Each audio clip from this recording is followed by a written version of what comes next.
verse 21 to 26. Narinig ninyo na sinabi ng inyong mga ninuno, huwag kang papatay. Ang sino mang pumatay ay mananagot sa hukuman. At hukuman. Ngunit sinasabi ko sa inyo, ang sino mang nagbubuhat sa kanyang kapatid ay mananagot sa hukuman. Ang humahamak sa kanyang kapatid ay mananagot sa kataas-taasang kapulungan ng mga Hudyo. Ang magsabi sa kanyang kapatid, ulol ka, ay nanganganib na maparusahan sa apoy ng impyerno. Kaya't kung ikay maghahandog sa dambana para sa Diyos, at naalala mong may samang loob sa iyo ang iyong kapatid, iwan mo muna ito at puntahan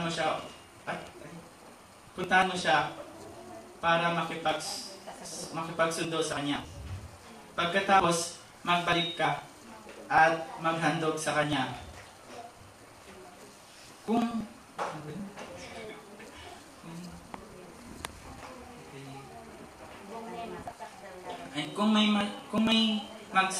may ibig magsakdal sa iyo, makipag-ayos ka kaagad sa kanya bago makarating sa hukuman ang inyong kaso.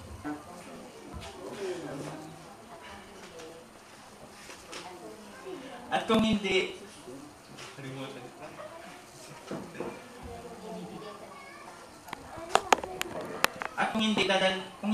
hindi dadalhin kanya sa hukom at ibibigay kanya sa tanod at ikukulong ka sa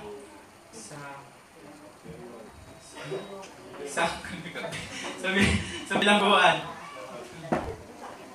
Tandaan mo, hindi ka makakalabas hanggat hindi mo nababayaran ang iyong kauli-ulihang barya na dapat mong bayaran.